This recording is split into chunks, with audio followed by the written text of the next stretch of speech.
that human-centered approach that I think has made the Eliot different than most, because at the end of the day, happy, joyful kids will do anything. And if they're given confidence, they're not the receptors of learning. They're also the givers, right? And when teachers and students are like symbiotic in that way, just magic is happening. Magic.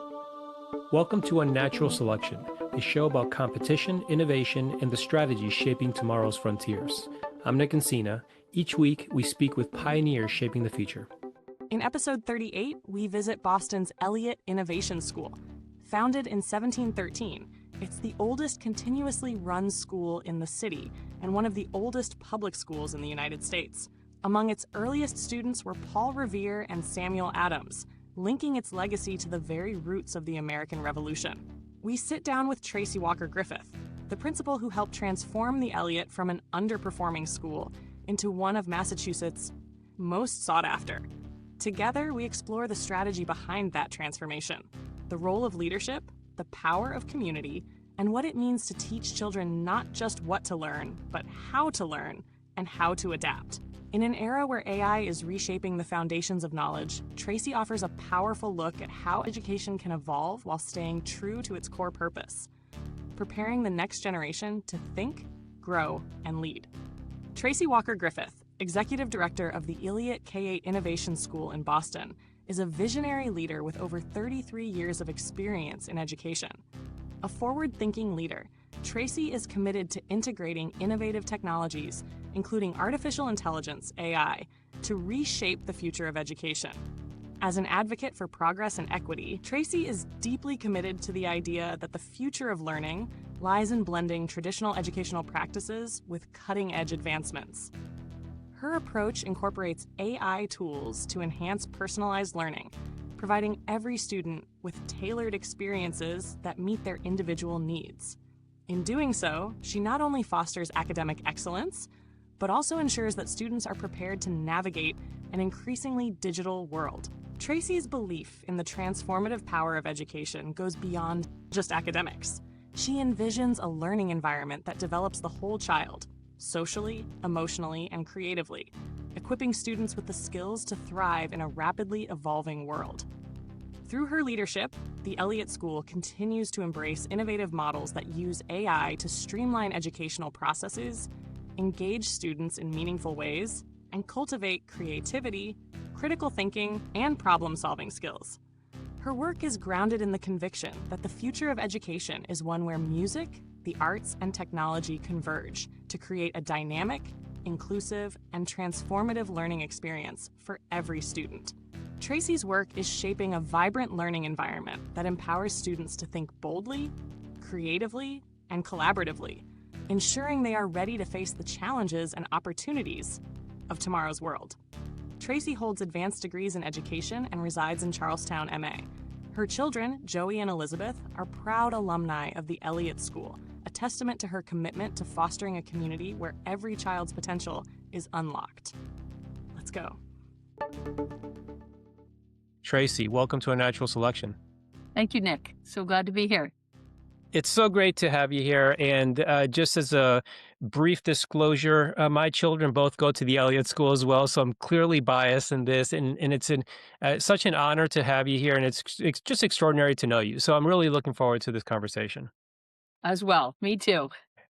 So to get started, just my signature question that really gives you the opportunity to give us context and to level set for the listeners, because we can't assume that people listening have any context of your work, what inspires you, or even what the Eliot is for that matter. What need or impact drives your work? So it's a really great question. Oftentimes people are always asking me, like, what actually makes you so happy to go to work? I'm always happy. It's the faces of the children. It's the families that are super excited. My kid got into the Eliot. I think most importantly, what drives me every day is that every child across the country should have a rigorous learning experience and a joyful learning experience, and that they should not be competing with one another, that joy and rigor are essential partners in what the future of learning could look like. And I'm also excited and driven by the possibility of public education. Every day I come to work and think about how I can get better, how we can get better. And I think that has shifted from when I started in 2007 and we were on the closure list to now 3 buildings later and over 800 kids, that it's always driving me to think about what can we do in service of children to be better. Yeah, that's incredible. You mentioned obviously public education there. So, just to unpack that a little bit, what are some of the biggest misconceptions about public education that you wish more people understood, especially in the context of innovation? So I think in our experience as a school, and I mentioned my first day of work was April Fool's Day in 2007, where I walked into a school and I was told, you're going to take over this school. It's a dollhouse, but it's broken inside. And so I think some of the misconceptions is that you need external people to do the work. You need people to come in and you need new teachers and you need new partnerships.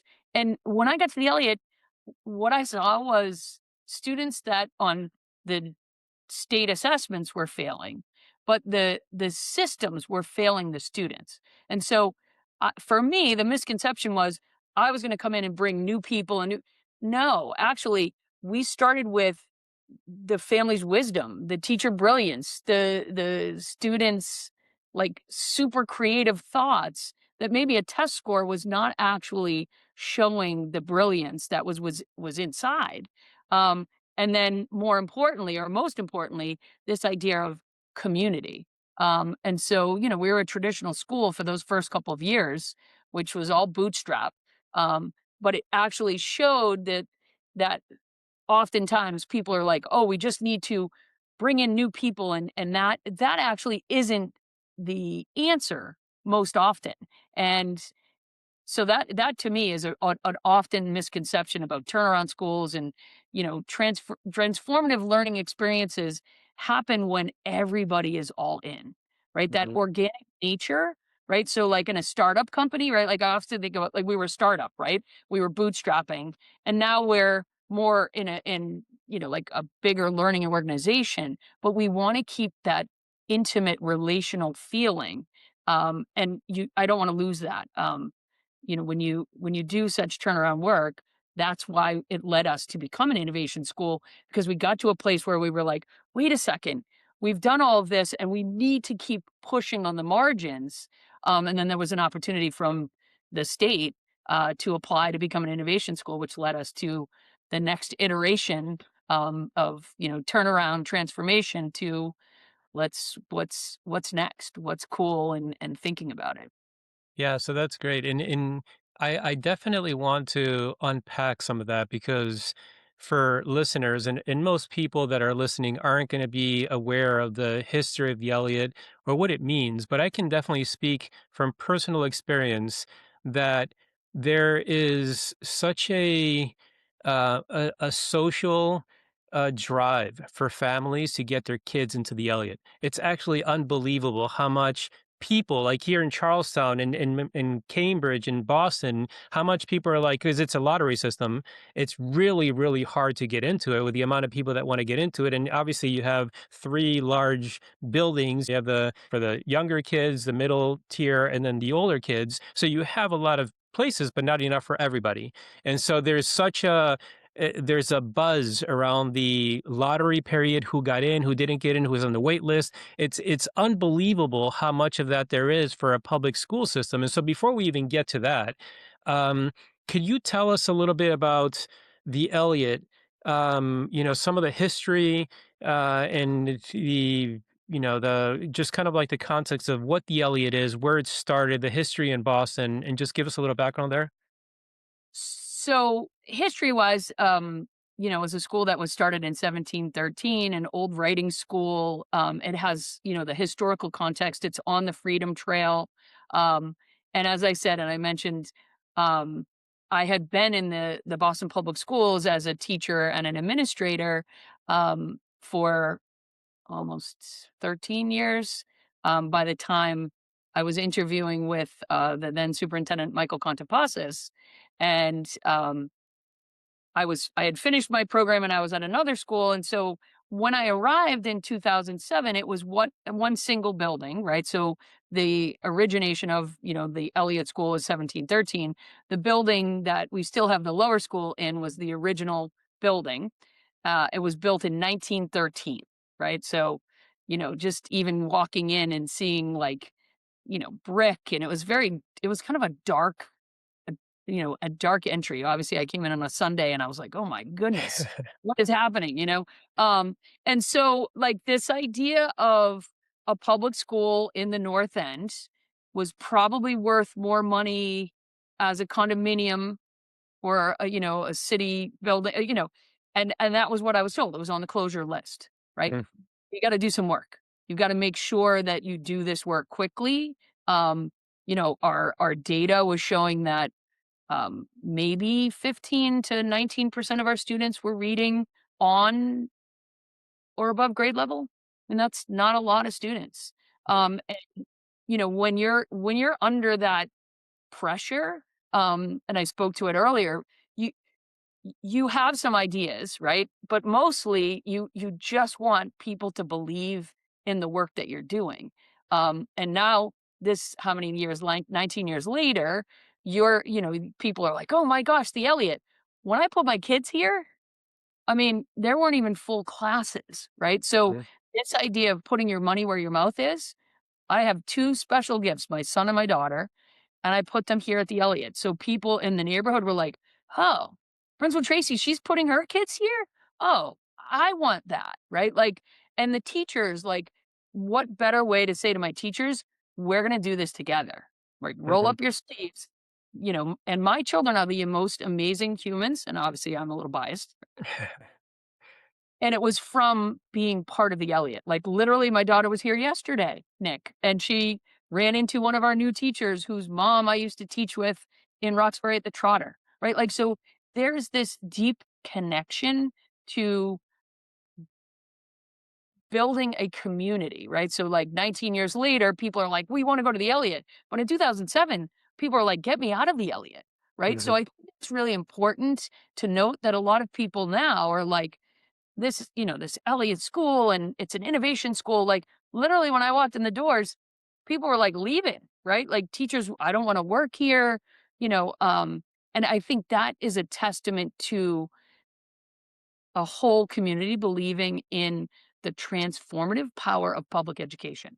And I say that when I talk to you all about, like, even, fundraising and things that we need to do, because we know that as a traditional school or even as an underperforming school, you get funds, right? You get funds to improve, and then you improve. And guess what happens to those funds? They don't Mhm. go to the school that's like now improved. And so, like, it's also that innovative thinking or entrepreneurial thinking more so, that this 1-3-5, like, in this year, we need this, in 3 years. When I look 5 years back, like, I need to be able to see what we saw that first day. Yeah. And so looking back to move forward is always a big piece. Yeah, I what I don't want to gloss over though is I've interviewed such extraordinary people in this podcast, and when it comes to leadership, there are qualities in a leader that inspire people, that lead by example. In a leader, different from say a manager, is a leader inspires people to want to do certain things versus forcing them. It's like you present the vision, you present the story that people find compelling, and they want to be a part of that journey. And from what I've seen, we can obviously talk about the technicalities of how the Elliott has transformed itself, but it really should not be overlooked the amount of incredible leadership that you have shown in making this happen.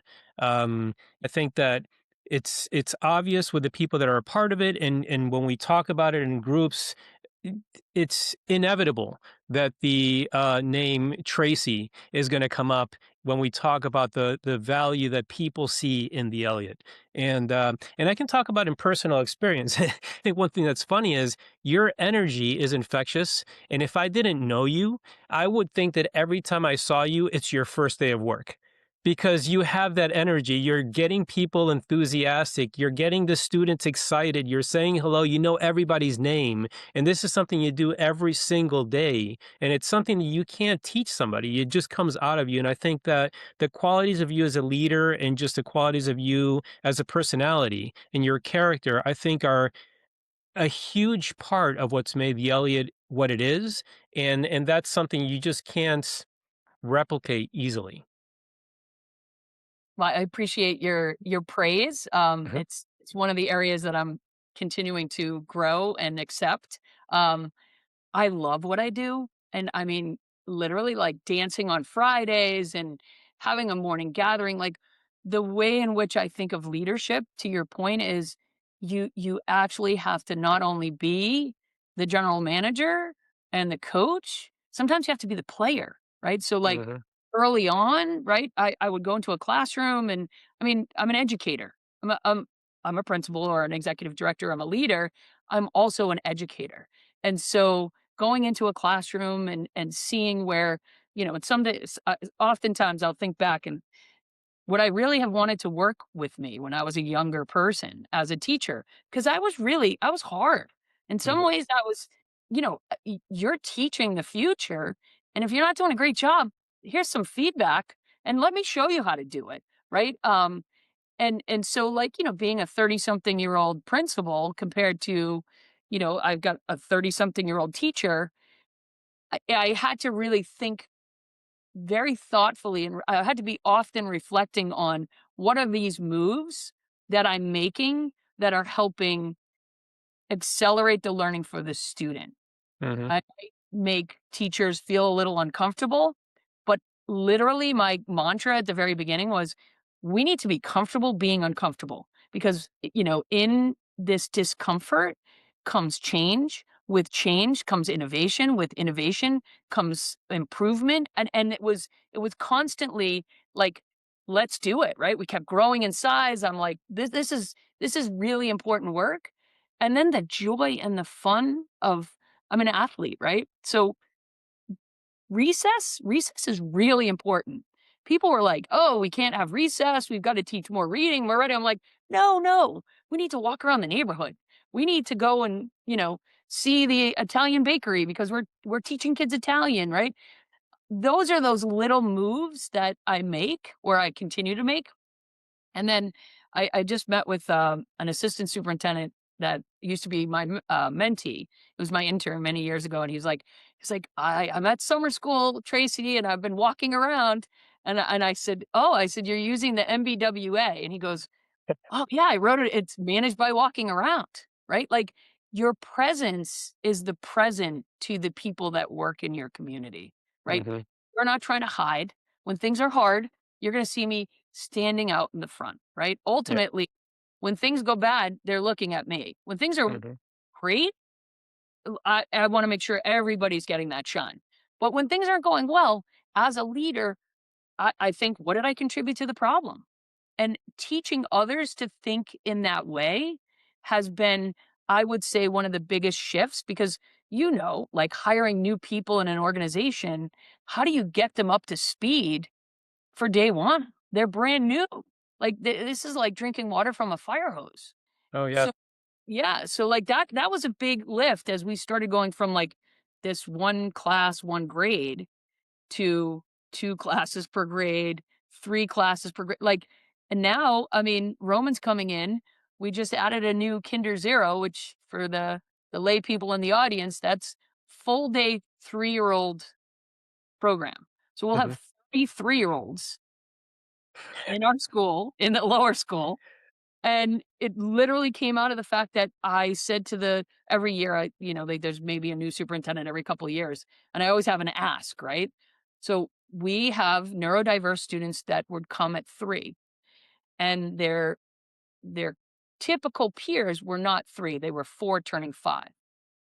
So I said, why can't we just have a standalone 3-year-old class so that neurodiverse, neurotypical are learning alongside each other in the Elliott because we know the Elliott is the coolest place to be. So why shouldn't we not provide that? And so we a couple years ago opened the first K0 and then last year was our second year having one, and I kept saying, "Well, can we add another one?" And now we have 174 kids on a list just to get into the 3-year-old class. Hmm. When in fact, when my kids went here, we didn't even have full classes. Yeah. We have a wait list, right? So, like, I think it's been such a cool journey, and then the leadership moves around onboarding a new teacher. Like, what are the strategies that we're gonna use for not just me as a leader, but every teacher is a leader, every student's a leader, and Yeah. then No, putting that in the sauce. yeah, it's incredible, and as I've interviewed again so many people here, and so many trends and patterns are coming out from these amazing conversations, and you're hitting upon so many of those. Part of what has made the Elliott so special is obviously the leadership and the strategy. Part of it is also a culture that you're building, because the culture itself becomes almost a litmus test for who gets in, who doesn't get in, not the students, the teachers, right? You're selecting for mentality that you want there, and then that culture reinforces itself with the decisions that they make and the approach that they take to teaching kids. I think it's also um, just testament to the approach that you're doing this by the um, kind of you didn't use it, or maybe you did use this term, but continuous improvement approach, that you're taking like everything that you do. It's like, okay, that worked great. How do we make it better? That didn't work so well. What did we learn from it? How do we improve? And then the other part about it is also having people enjoy the process more than the destination. That's another thing that's come out. And I heard you bring that up, which is, and interestingly, you said you're an athlete, you were a tennis player like myself. One of the people that I interviewed was Rick Mackey, who was former coach of Serena Williams, Andy Roddick, Maria Sharapova. And one of the key things that came out from there was he makes sure that he teaches people, and he thinks the most important thing to teach players is to learn to appreciate and enjoy the competition in the process over the trophy. Because if what your aim is to prove yourself by winning a trophy, it's easy to check out when you get it or when you don't get it. But if you enjoy the competition in the process itself, that's continuous improvement indefinitely. And I heard all these key things as you were talking about your approach and your psychology around the Elliot itself. So it's remarkable that you're thinking along those ways.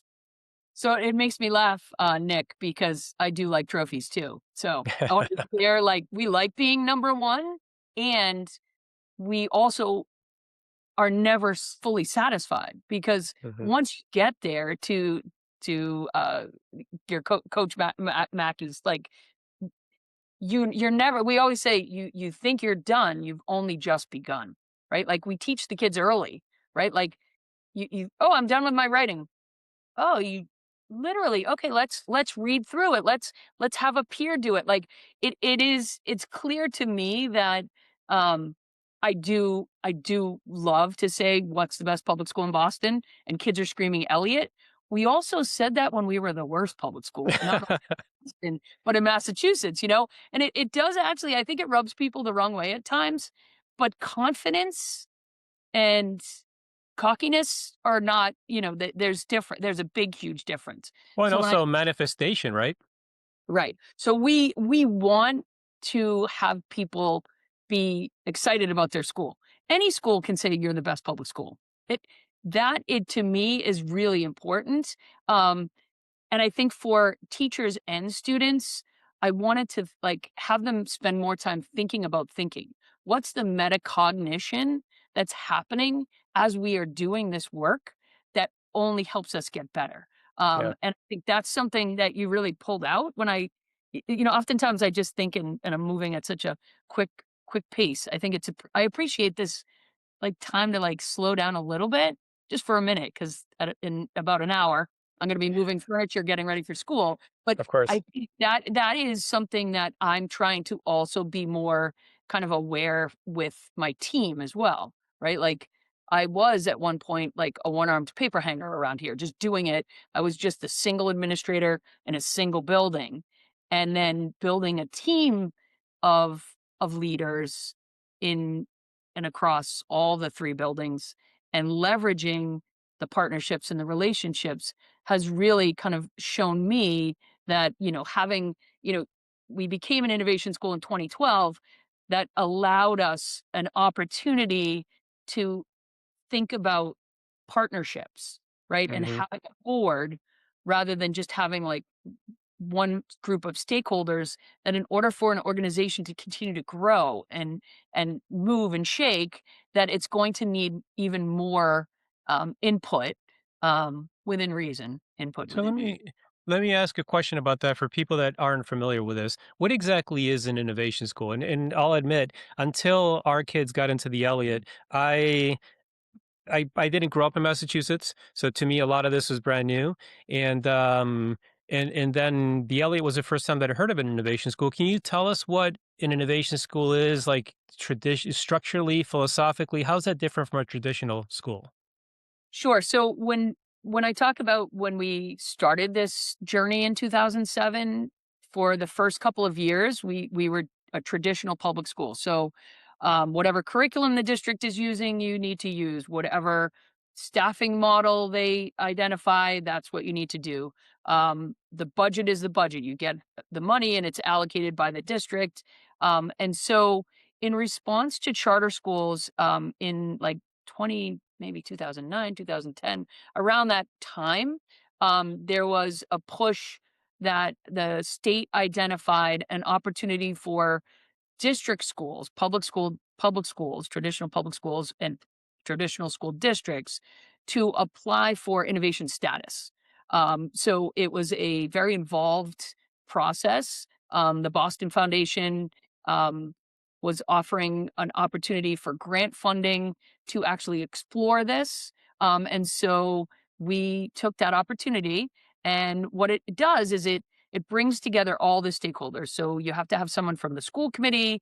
It was Michael O'Neill, who's now we're in our fifth cycle of innovation, but he sat on our innovation planning committee. There has to be a superintendent designee. And then there's a Boston Teacher Union representative from within the school. And then, like parents and teachers were all part of writing an innovation plan. So, long story short, it gives you flexibility and autonomy. We applied to become an innovation school, not to skirt accountability and just be an innovation school and do whatever we wanted. We wanted to go to scale, right? We had made some major moves in those first 3 or 4 years. We had seen some serious growth. Governor Patrick came. We were like doing some really great turnaround and transformational work. And as a school community, we recognized we needed even more flexibility. The district closed a number of schools in like 2011. We received new students. Our day was super short. We were doing a lot of these things on the margin and on the edges anyway. And this was an opportunity for us to kind of really solidify that work. So we can try new curriculum. We can take the budget and rethink staffing models within, underneath the Boston Public School umbrella. We're still living in BPS, Boston Public School world. However, we have the flexibility and autonomy to, we have a governing board that oversees a plan. So of the six autonomies, each autonomy has a clear, like it's like a 5-year plan. And that's why in my world, I live in like a 1-3-5, 1 year, 3 year, 5 year, 1 day, 3 day, 5 day, kind of that's my model that I'm always running through. And the board is that organization that I was talking about where we have community partners, we have families, we have teachers, we have administrators all working in service of the implementation or the fidelity of implementation of this innovation plan. Um, so right now, and I can say, Nick's amazing wife is also on our governing board, and we're really like knee deep in kind of thinking about the future of learning connected to the future of work, the work that we've started around AI, and thinking about that work and kind of disrupting the current cycle of innovation planning. We're going to go a year earlier so that we can get things kind of moving, because that plan was written 5 years ago. Um, Mhm. and that's to me like it's not so much a plan. It's about the innovative structures and thinking that we're doing within our school, and beyond our school walls. Oh, that's great. And actually, that's a great tee up for the next set of questions. Um, how do you approach curriculum design when the future is so unpredictable? I mean, in technology as well. And since I started in computer science, it has evolved so quickly over the last 20 years or so, from the early days of the internet to browsers and mobile, and now we're at AI, and it feels like every year is coming at us faster and faster. And you have AI obviously in your bio as well, so you're clearly thinking about this. So how do you think about a curriculum when, again, the future is coming at us so quickly, it's so unpredictable, it's so technology focused, and you still have the charge of preparing these young minds for whatever comes their way. So I know there's a lot there, but I just wanted to kind of like start setting the ground for that conversation. That is, yeah, that is really a hard one. Yeah. I it keeps me up at night. I'm thinking a lot about that every day. Um, and part of our commitment to thinking about not only curriculum design, but thinking about thinking is that we should be teaching students to I guess not teaching students what they need to know, but thinking patterns and frameworks and ways in which we can kind of see I'm looking outside, like what is outside, what systems and structures are outside, and giving them choice and voice around some of their learning rather than like this is the curriculum and this is right. Like we in the upper grades we have epic Eliot play innovate create, and some of our kids are creating their own curriculum and coming to us with a pitch, right? So That's like amazing. teachers do pitches, kids do pitches, and the younger grades, it's built on a problem to be solved, right? Second grade, one of their epic units is looking at playgrounds around the city and why certain neighborhoods have access to different high quality playgrounds, and talking to, DCR, and like getting people from Boston, like making learning so much more connected to their world. Technology is it Technology is not going to replace humans unless we actually allow that to happen.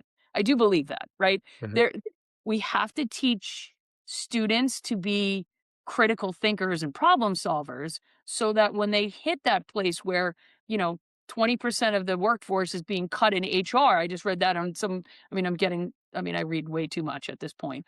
Um, how do we give kids the skills right now to think about how am I approaching a problem? What makes me different from someone else in the workforce that they're going to want in me, right? So when we send our kids out from the Elliott, they're going to be like, "Oh, that kid must have gone to the Elliott," right? Yeah. Because when they were 3 and 4, they were thinking about, on the Prado, there's just a lot of trash.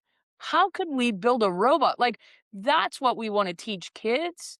And of course, right? Like they need to read, they need to write. Like where there is traditional schooling that still needs to happen, what we need to do is shift the way in which that actually is happening for kids and be less about you actually need this curriculum to do this.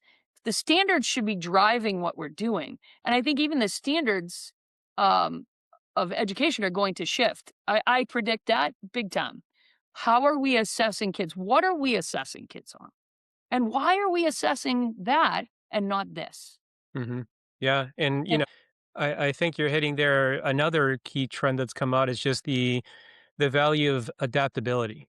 And being an adaptable person is just like being an adaptable organism in the wild, you're more likely to survive versus if you're so specifically an expert in one thing and the landscape changes, that's going to be really hard for you. But if you're adaptable, then that makes it easier. And we see that in business, we see that in leadership. And what you're telling me is the future is uncertain. It's coming quickly. What we're doing is we're teaching kids how to learn. We're teaching them how to think about the process of learning, and we're teaching them how to be adaptable in whatever scenario they find themselves in the future. Absolutely, right on. And I think, I talked about comfortable being uncomfortable. It's this tension between intellectual curiosity and emotional resilience. Because when I'm talking about people being laid off, I'm watching it happen, right? And I'm thinking, how do I prepare kids for something I don't know what is going to look like? And Mhm. I think that's where, like, people are so caught up in this public school needs to have this, this, and this. How about we just scratch that? And how about we think, what could we redo in schooling? And I've been talking about this, I say BC, before COVID, right? Before COVID. So when we think about the future of learning, and that's why I said I went out to Stanford and Google in 2015, and I was like, yes, this is great. And then 4 years later, COVID happened. And I think we were positioned during COVID a little bit better than most because we had Google Classroom up and running. We had technology because like, I'm a tech person, right? Like, I knew it was coming and it was important for us and for the adults and the kids to feel like it's not taking over our world, but it is a tool, right? Like, just like the abacus is a tool, like a tablet was a tool. It shouldn't take over your life. It should make your life a little bit easier for sure. It should not replace you. And there's that human-centered approach that I think has made the Elliott different than most because at the end of the day, happy, joyful kids will do anything and learn and if they're given confidence to constantly they're not they're not the receptors of learning. They're also the givers, right? Mhm. When teachers and students are like symbiotic in that way, ah, just magic is happening. Well, that's Magic. incredible.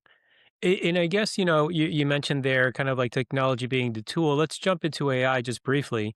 Um, there are so many reports out there, and I know that you've incorporated AI into your process. The teachers use it and you're introducing kids to, which I think is critical. Like, you don't want kids to just kind of abruptly bump into AI when they get to high school. You need to be incorporating it into just their thinking and familiarize them with the powers and the dangers there. But one of the things we're reading about is that the power of LLM specific AI, artificial intelligence, it does tend to make us lazy and dumber in a way, partially as a society. If we rely too much on it, then there's no need for learning, conceptualization, there's no need for logic and rationale. It's more like ask a question, get the answer, move on. And so when you think about some of those reports, how do you prepare young students today? And by young, we're talking again 3 through early teens, right? So they're very impressionable kids. They need to know about this. But how do you introduce AI in a way that's responsible, ethical, and prepares them to be better and more effective leaders as opposed to becoming almost slaves to the technology? So I think that's a really good question, and I think it's a question I'm pondering all the time. As I mentioned before, I'm working with Day of AI, right? So out of MIT, and the ways in which we're thinking about what is, like, kind of like the arc of learning around a school community, not only for the students, but for the families, right? So for you as a family, like, you also need to be aware and thinking about this, and for teachers. And what I've found from kids is that, especially in those like 7, 8, 9, kids actually are using ChatGPT. If you ask like a 7 or 8-year-old, they actually know. And so I've asked a parent, like I was like, "Oh, did you know that so and so use ChatGPT?" And the mom was like, "Absolutely not." I was like, "Okay." So the next day she must have asked at home and she's like, "How did you know that?" I was like, "Well, so this is why I'm saying, like, it's really important for us all to be engaged as a community." And you'll see firsthand, Nick, as we launch into the year, like, we're going to be talking about the impact that AI is having on our community, on our state, on our country, and the way in which we're thinking about the ethical uses. The district, Boston Public Schools, is working on guidelines as well. And so for me, we did a pilot this summer with rising fifth graders. Okay. Mm. We have partners with leading educators, Play Lab, really cool. And we weren't like, hey, kids, here, go create an app and do that. And was very predictable. And city year was also volunteering in working with students.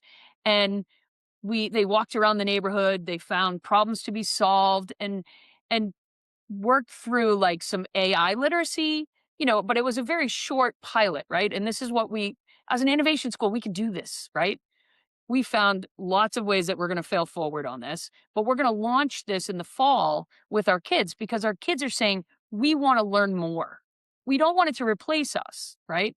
And so this group of rising fifth graders, we generated art, and we talked about the ethicality of artists and AI replacing music, and so like ongoing conversations that the skills of debate are still critical to this thinking, and using some AI curriculum like Day of AI has some really great stuff that we're giving kids at bats at thinking about this, right?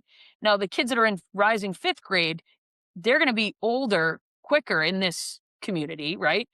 The younger ones, we just need to be really thoughtful around the ways in which we're thinking about this, but having ongoing conversations with families is mission critical in this.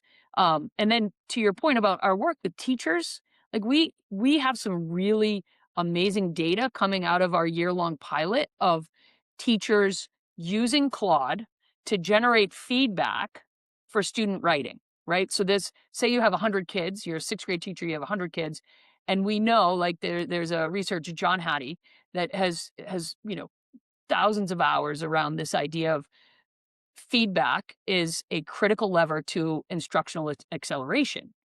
So we have this theory of action. We're going to try it, right? And what we identified, and with kids giving us feedback about the feedback, that teachers were able to have more they were able to increase the number of conversations they were having with kids instead of trying to give feedback to 100 kids. By the time they'd gotten to that 100th kid, they were like in a different writing unit. They were in a narrative unit. Now they're in a nonfiction writing, right? So this idea of using AI as a way to amplify the instructional core will change the way in which we're seeing acceleration. Because we Mm. know ultimately all kids need to be accelerated. Even if you're on or above grade level, you have to keep going, right? This growth mindset. We love Carol Dweck. Like literally everything we're doing is in service of kids, and we need to find better ways to work. And when AI came out, I was like, oh, we got to figure out how to leverage this for sure. Mhm. People are like, don't use AI. It's going to Of steal course. the learning. It's going to steal the learning. It's not gonna steal the learning if you don't. I mean, you have control. I do believe that, and if we teach the next generation how to be the stewards of AI, then we have a bright future ahead. Yeah. No, I completely agree. I fully embrace that perspective. I mean, you're not going to shield kids from AI. They're going to come across it at some point, whether if it's at home or when they leave the Elliott. The best that you can do is prepare them for that. But also for teachers, right? I would imagine that the environment of the Elliott isn't for everybody. Some people will need a much more structured approach to teaching. It sounds like you give a lot of flexibility to the teachers and the educators at the Elliott. So how do you build a culture of innovation among the educators where you are? How do you create an environment that delivers on what you need to deliver to the kids, but also is a safe place to even incorporate learnings and failures, right? It's this continual improvement process. It's not only for the kids, but it's for the educators. And so how do you build that culture and that environment to begin with? Because it can't all be you. And from what we've seen, the experience that we've had, your educators are extraordinary as well. And they probably self-select also for saying like, I want to teach at the Elliott because they do it this way. Mhm. Um, it, it's amazing to think about. I mean, and I'm even thinking about your journey as a parent. That your first year was one of our former students who's now a teacher. Exactly. Uh, and we hire a lot of lately, obviously, because I'm so old, that some of our former students are now teachers and instructional aides. And that is just a point of pride for me, to see full circle. And then to your point around this idea of self-selection, right? So to teach at the Eliot School or to work, I mean, I wouldn't even say teach because everybody's a teacher. Um, it does take a special person, a person who is uh reflective, innovative, willing to work harder than you've ever worked before. I mean, oftentimes if we hire someone who's taught somewhere else, and we have a new to Elliot like day back we had like earlier this week. So it doesn't matter if you're like brand new teacher or a 12th year teacher or a 20-year teacher, working at the Elliott is new, right? Like people are like, I have never worked so hard and loved it so much. Right. So there's this idea like hard work, effective effort, happy, healthy employees, right?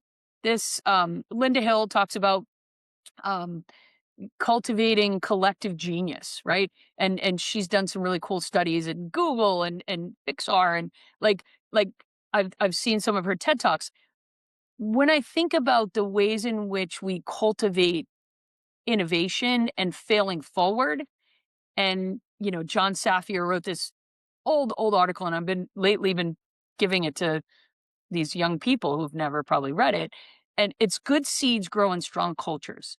And like it's a 2-page article, and it talks about all these different ways in which a school community actually leverages failing forward, building trust, relationships. So when we're trying to support a brand new teacher at the Elliott or a 30-year teacher at the Elliott, it looks the same. Feedback, right? We're using feedback for kids. We need to use feedback for our adults. I need feedback. Feedback is love. Sometimes we don't want that love.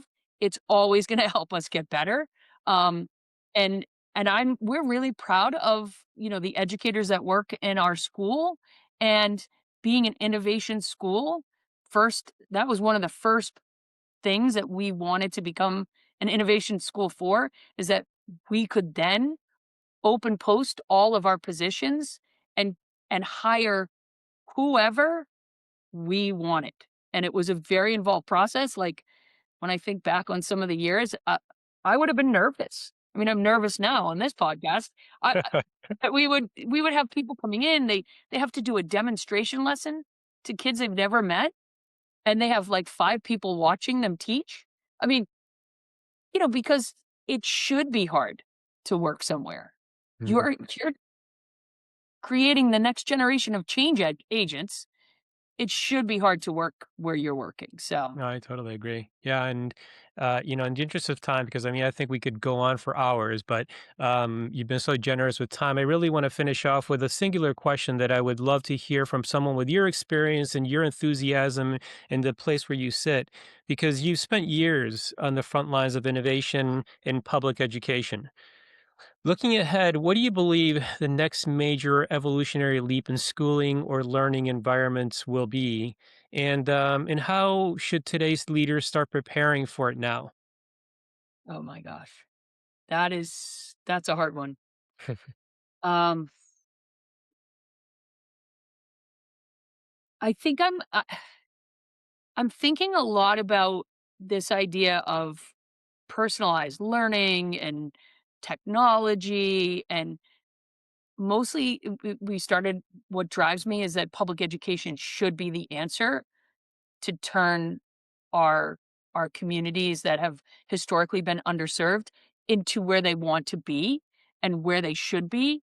Um, and so I think that the next big leap for us as a world around, or more so as a country, is leveraging all of the things we know to be true that have worked, and embracing that rather than thinking that we can't do something, that we should be doing something, right? Just like someone said, a 3-year-old shouldn't be at school all day. Why not? Well, it's too much. How do you know? Right? So I think we need to keep asking questions. And I think the next big leap for us as an Elliott community is we just have to keep getting better and thinking like even more ahead. Um, And then as a world, I really do believe that AI is changing the landscape, and we have to be more human-centered and relational about this work. Yeah, personalized learning, customizing content. There's ways in which we can leverage the newest technologies that are coming out in service of children rather than thinking it's going to harm us, taking an asset-based approach rather than a deficit mind. Mhm. I could go on, man. This is a very deep question. Yeah. No, but I'm I gonna mean, you keep said going on. something. Yeah, I know. We should have scheduled 2 hours for this, but no, I think you said something there that's so critical that didn't even dawn on me, is the teaching our kids the ability to challenge and ask questions, right? Because the internet is coming at us so quickly as well. So much content is being generated, so much misinformation is being generated. And I often find myself trying to explain to people when they tell me something that's clearly off the mark, it's like, well, where did you get that information? What was your source? Did you look up the references? Don't just like lazily read a headline and think you know the story, because that could have been in somebody's blog. Maybe it didn't come from a reputable source.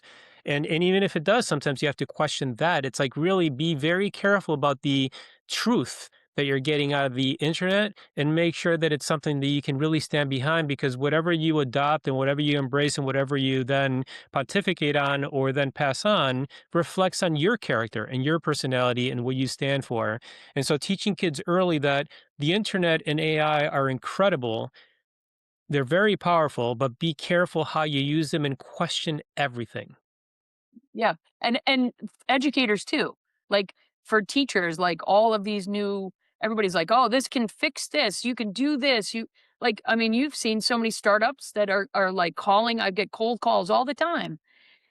Be a critical consumer of your world, and if we can teach kids that early and often, then I will not have a neurochip in my head. I might, but I might not, right? So, at the end of the day, I am, like, so grateful that I got a chance to talk to you for, like, you've just given me so much more to think about.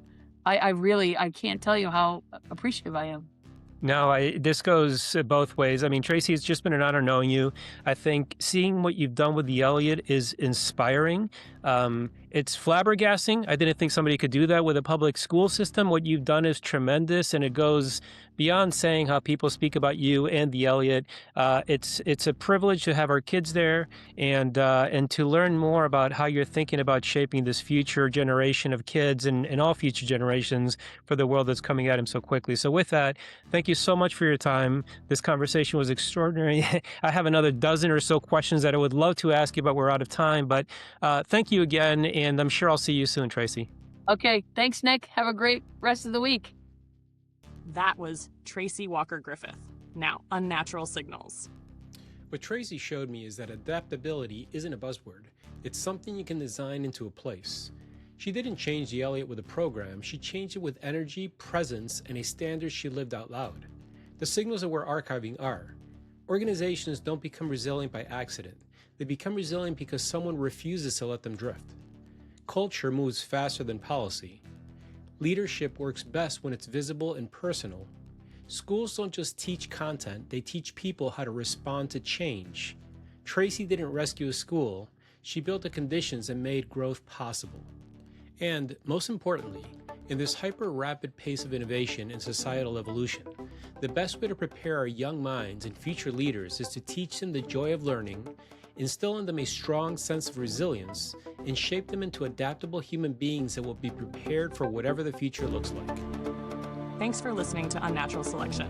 If you enjoyed the episode, subscribe, leave a review, and share it with someone shaping the future.